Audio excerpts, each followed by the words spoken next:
there's the big three assets when it comes to generating cash flow. One is being a business owner, acquiring businesses, starting businesses. Another could be intellectual property, creating books, courses, instruction, online tools.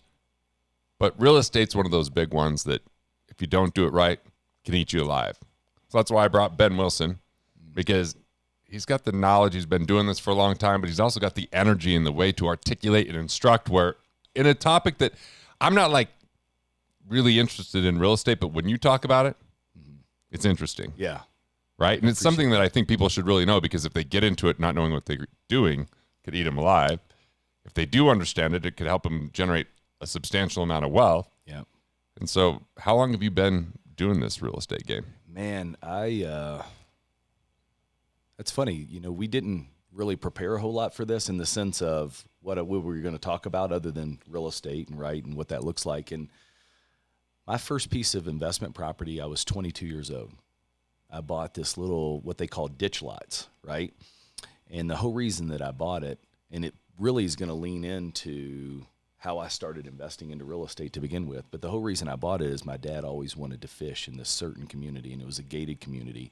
And the only way you could get into the gated community is if you owned a piece of property in there, right? You had to be a member. You had to own a piece of property in there. So when I first started making a little money after college, I went to my dad and I said, look, Dad, I want to do something for you. Why don't you go find a little ditch lot, right, which means you can't build on it. And we're going to go out there. We're going to buy the ditch lot so you can get a pass and you can go fish anytime you want. You don't have to wait for your friend's pass or wait to go with your friends. We're going to go down there. And so he was looking around. A couple weeks went by, and he said, I think I found a lot for us. I said, cool.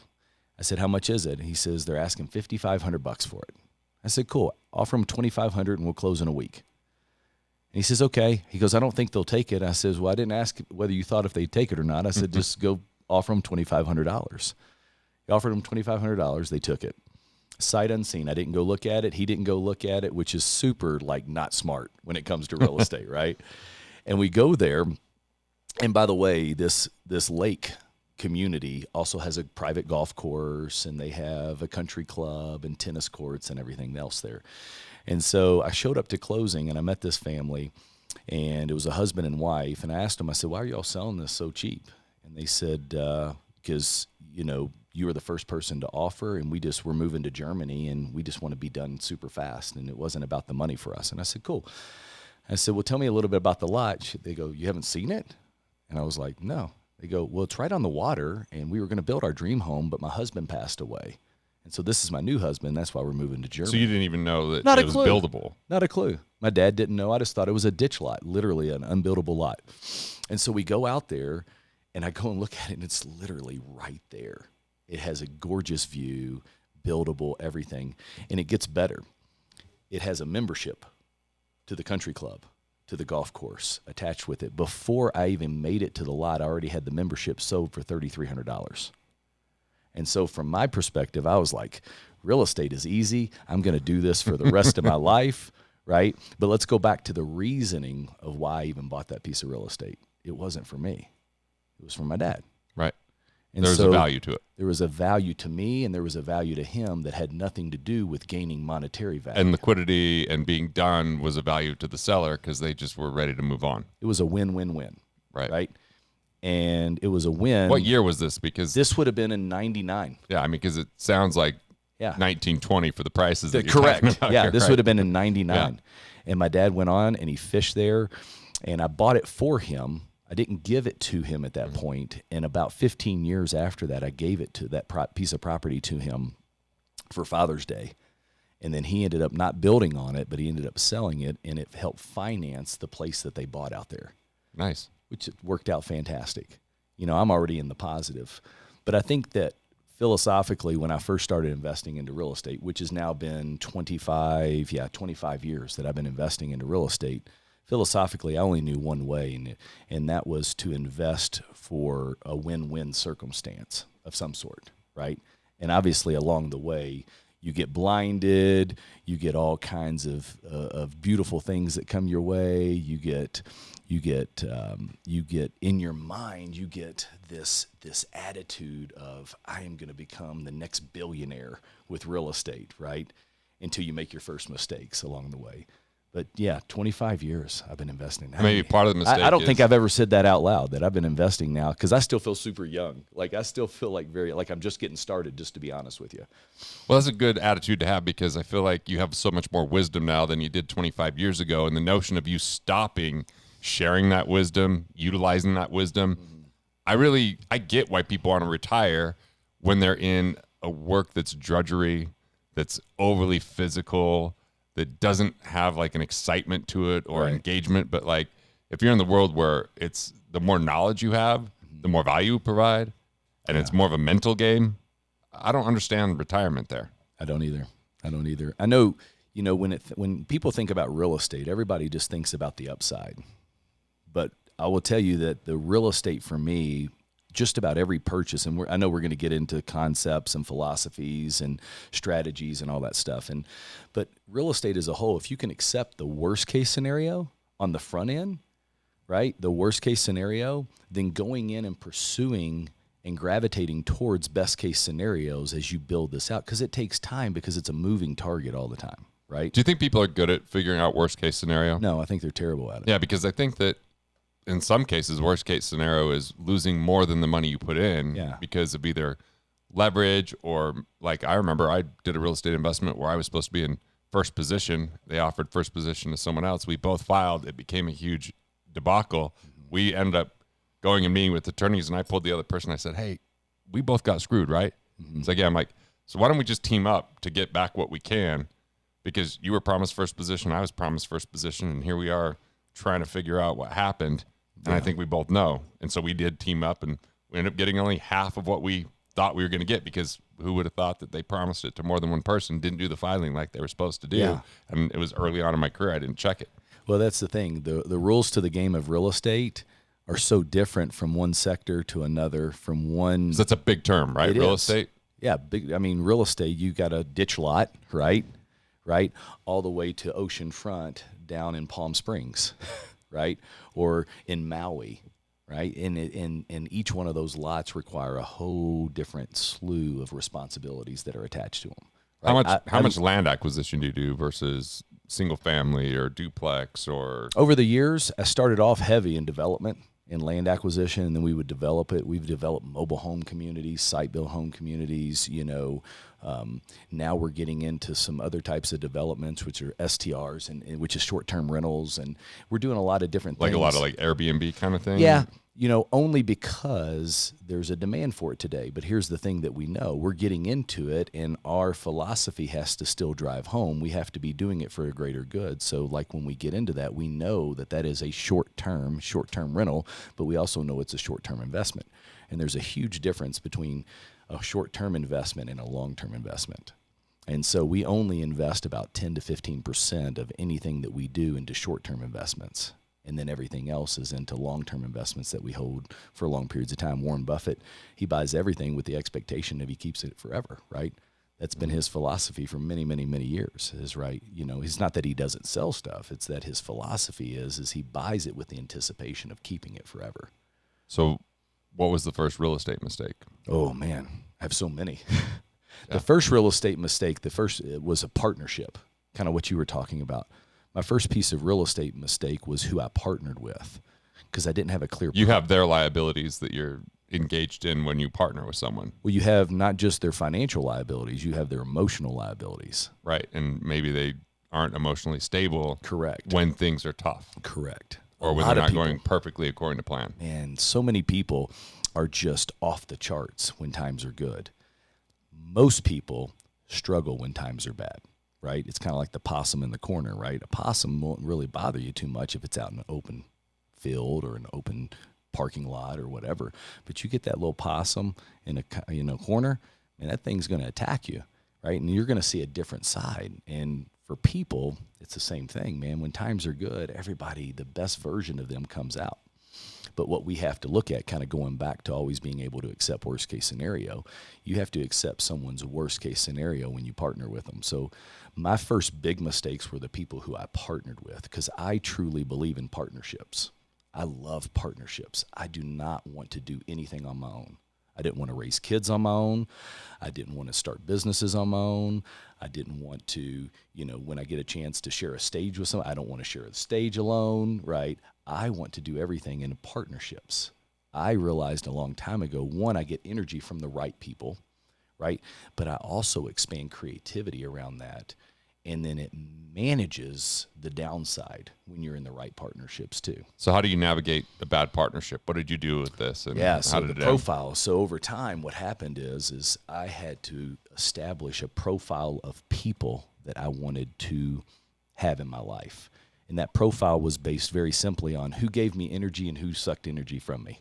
Right? Who are those energy vampires, and who are the people who literally juiced me up when I was around them? Like, remember that first time that you and I ever talked on Zoom? Yeah, the energy definitely. that we felt? Mm-hmm. We both go, we need to find a way to spend more time with each other. Right. We don't know what it looks like, and even in that moment, we didn't know what it was looking like, right? But over time, you go, I'm going to find that. Well, here's what I'm going to tell you. You have three things, and I have three things that I have to have in any person that I'm in a relationship with. Right. Number one, they got to be competitive. Not competitive with other people, like the world tells us, hey, go dominate other people. Competitive within themselves, meaning they're always looking for an edge to make themselves better. Growth, improvement, Mentally, work, physically, right? Emotionally, spiritually. They're always looking for an opportunity to be better. They're never satisfied. They're comfortable, but not comfortable, and they're in a position to where they are happy and they're harmonious, but they're not satisfied because they know they still have something left in them. They would lose that happiness if they didn't progress. Right. They're and there's a word, and I can't think of it right now, but they are content. That's the word that I'm looking for. They're super content. I'm fine with content, but satisfied, that's a different ballgame, right? Yeah, got it. And so being competitive is super important to me. And a lot of people ask me, well, how do you notice? How do you know? How do you feel? How do you understand if someone's competitive or not? You spend time with them. Right. The conversations will let you know what they're up to, what they're working on, what they're excited about, what they're trying. You become intimate with them. Yeah. Right? And that takes time. So partnerships, I think, don't happen overnight. I think they take time. The second thing is they have to be internally driven. They can't be those people that you got to juice up all the time. That you have to motivate, that you have to inspire. Yeah, like Dan Sullivan, one of my early coaches, said, batteries included. Yeah, you have to have that, right? And their batteries have to be from within. Yep. Right? Their energy has to come from within. It can't come because you said or complimented or encouraged them. It has to come from within them. Got it. And then the third thing is high character, because if you have people who are extremely competitive, always wanting to dominate and be the best version of themselves without high character, you're going to have lawsuits. You're going to have a lot of mess on your hands. Got it. And so for me, if I have those three things in any relationship, in any partnership, we're going to do something special. Because here's the thing, what's worst case scenario? When the fit hits the fan, right? What really is going to take place? What's going to dominate the circumstances? Is solution going to dominate the circumstance, or blame is and struggle, complaining? is struggle, right? Entitlement and all those things, is that going to dominate the circumstance? So if I get those three things, I win that profile. And that's the only thing that I look for. And sometimes I know it super quick, like with you, I knew it super quick, but sometimes it takes 5 or 10 years to figure that out, right? So how about just what kind of real estate do you look for? How do you find it? Like, how often are you saying no?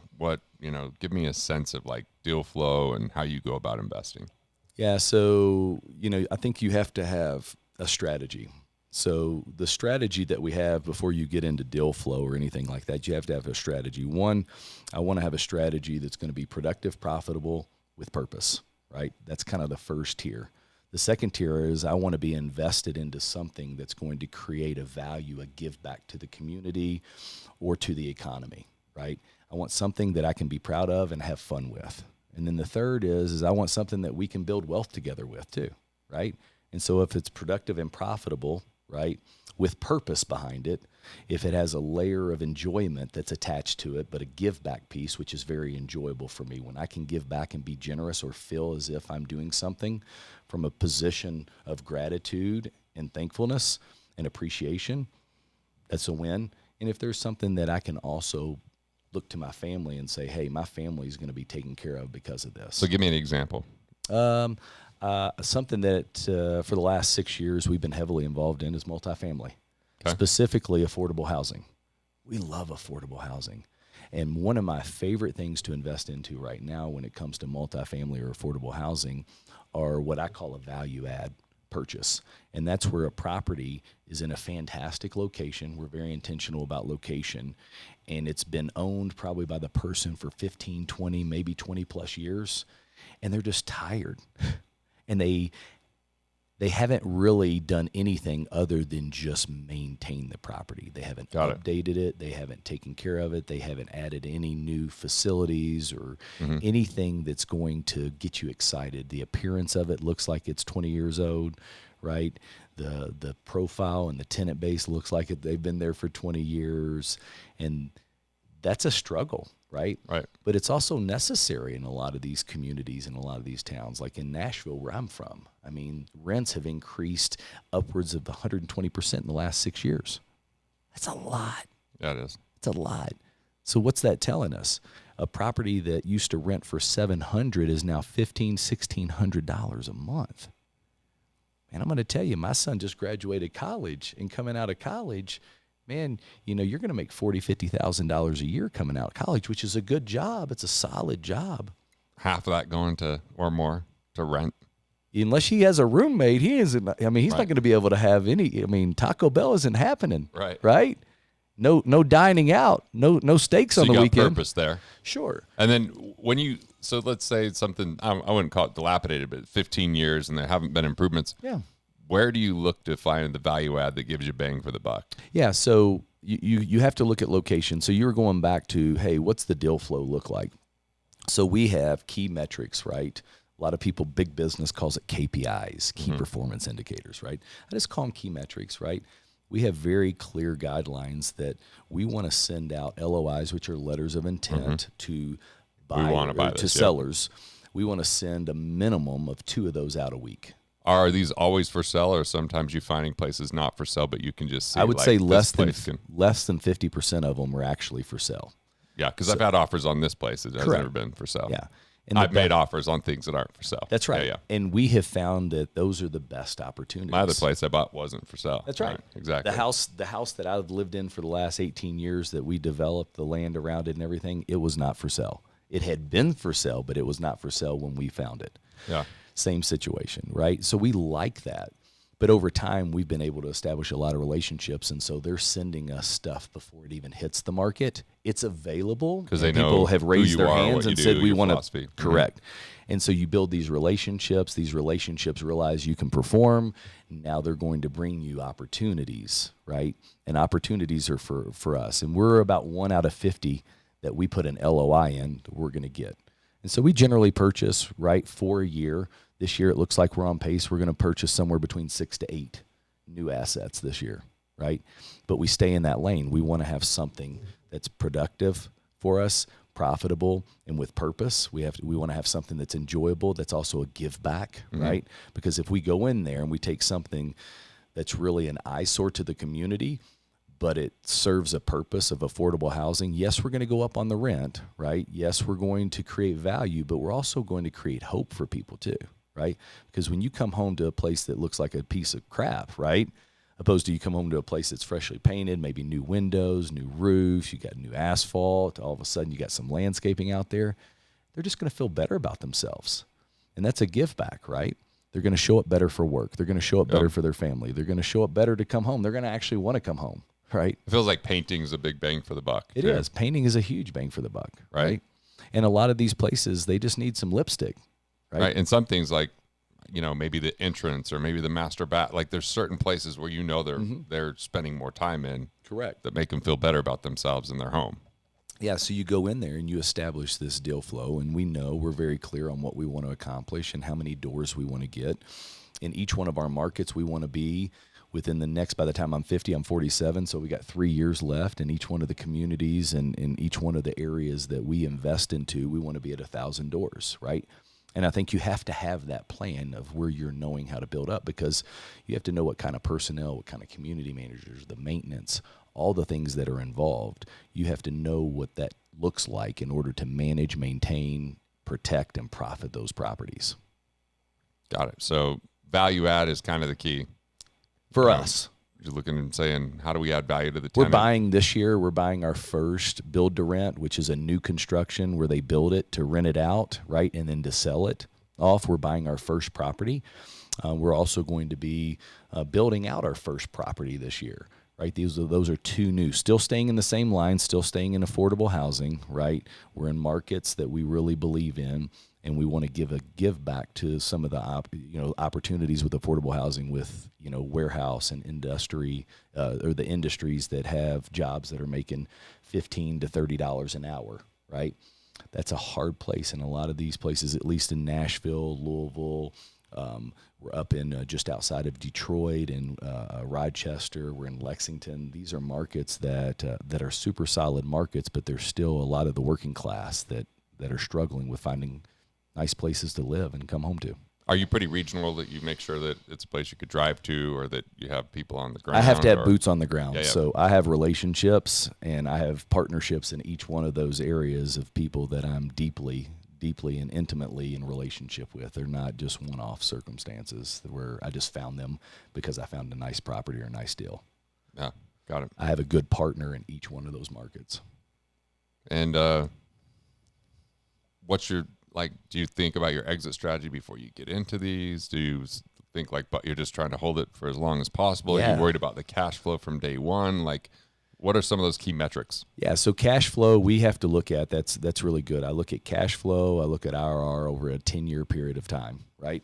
Cash flow, for us, we have to have a cash flow over a 5-year period of time that is a minimum of 8% on average over a 5-year period of time of just cash flow, right? Okay. Then you get into, and a lot of us every one of my investors are people that I have a relationship with that come in and invest with me. I don't have any, at this point in time, I have nobody who invests with us that I'm not in relationship with. Mm-hmm.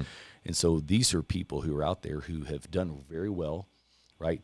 Who have a strong tax basis, right? They're paying a lot of taxes. So they get some benefit that way. So they get some benefit that way because there's depreciation. Because you got the return on cash flow. You got the tax advantage. That's another consideration. Correct. You have appreciation. Appreciation. You have appreciation. And then over time, right, you have the ability, we want to have every one of our properties to where we cash out any cash investment, we're able to refinance within 5 years and cash out and be whole. So moving forward, we have none of our existing cash into that property any longer, and we're able to turn that over into a new property while still having the cash flow. How hard is it? This is somewhat off topic, but it's obviously real estate. How hard is it to rezone commercial to become residential and convert commercial to residential? Because I can't see another way for a lot of this commercial stuff to turn around. Yeah, it's very difficult. Because if they don't turn some of it into housing, why? I'm still going to cities where I'm like, why are they building so much commercial? I don't, and I hope no one fact checks me on this. This is just what I have been told, and I'm heavily involved in our market, right? And so in Nashville proper, they're saying that we're over 100 new builds behind at present. No, excuse me, not 100, a million. 100. Like office? A million. No. A million residences behind. Right. New construction builds. Yeah. We're over a million resident. But what about new construction builds, which is just absurd. But what about why are they building so much commercial if that's the case? Yeah, I don't know. You'd think that commercial is not, dictate. even though housing, residential housing, apartment, affordable housing for people, right? That's my market. I don't know a lot about retail. Yeah. I don't get. I was talking to someone yesterday that they're in a REIT, real estate investment, that's in downtown Portland, commercial. I'm like, it's like, how liquid do you think that is? I'm like, not very. There's probably people who buy it as a distressed asset, but. Yeah, and I think philosophically, you have to find where your core competences are, and you need to stay in that lane because there are so many lanes that you can drive in, right? But you got to realize flip, lease options, seller financing, you name it, type stuff, like fractionalized ownership, single family commercial. There's just so many different, avenues. There is, and everyone has a different vehicle, right? If you want to get on the Autobahn, Autobahn, different skill set, right? Yeah, if you want to get on the Autobahn with a Yugo, most people wouldn't even know about a Yugo, but back in the day, there was this car called a Yugo, right? And it did not go very fast, right? If you want to get on the Autobahn in a Yugo, you're going to get destroyed. And that's most people's position financially when they first start investing, right? They have very minimal money and they can't go very fast. With minimal expertise. Correct. And they're playing against full-time players. They're playing against Ferraris. Right. Right? And I'm just going to tell you, like when we first got in there, our sector initially, when we first got into multifamily, and we've done it all. I mean, we're doing RV parks now, which we like. I mean, we like that sector, but that's a new sector to me, right? I started off in mobile homes. I love them, though. I started off in mobile homes. They were just fantastic. Once again, I love affordable housing. I love that piece that gives back, and there is always going to be a need for it. And guess what? The government is always going to protect that class. So are you doing Section 8 type of stuff? No, I don't really stay affordable housing from a perspective of the working class. They can actually pay. Correct. Got it. And I want to stress the working class, right? The people who are working, right? I really struggle with the people who don't work, right? And who take handouts. That's just not my style. That does not give me energy, right? But those people who are working really hard, I want to give them proud of. Nice. All right. Well, this has been very helpful, insightful. Love that you have like the principles or the structure of like, here's what we're looking for, so we know what to even forget about, not focus on, because I feel like too many people get derailed and distracted because they're not clear. Yeah. And everything looks like an opportunity without clarity.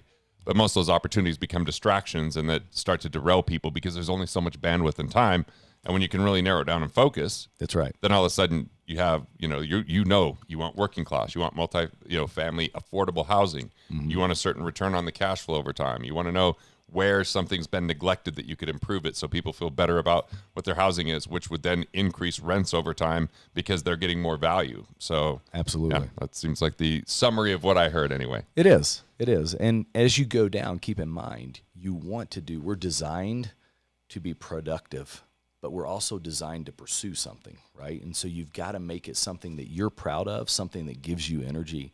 We're also designed to have a good time, right? We're designed to enjoy things. That's why I'm amazed that you find a way to enjoy real estate. I just don't. Yeah, you don't. But I'm glad that you do. Absolutely. I enjoy writing. There's not a lot of people that enjoy writing. That's although right. you enjoy writing. You've been doing I do. some of that. I do. It's, so that's what's But great. I didn't before I met you. That's the truth. And there's a divinity to this diversity. Like if we all just knew the same things, enjoyed the same things, then there'd just be like these huge holes and gaps of people not doing certain things. That's right. But I love that people enjoy things that I don't, that I could pay for that. And then I could do the things that I enjoy and they could pay for it. And we can both end up wealthier. That's right. That's that win-win exchange. It is. We exchange because we have differences.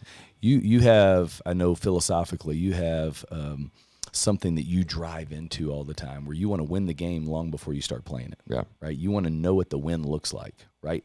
That's the same thing that I'm talking just even about. playing the game is the win. I want to know what my win is. My win is find a core competence in a sector that you believe in that gives you energy. Find a way to keep energy in that with fun, enjoyment, right? And for me, fun is derived of 3 core competences: being focused, being fearless, and having freedom. If I get those 3 things, I'm going to have a freaking blast. All right. All the way through. Well, thanks, Ben. Sure appreciate you. You got it, man.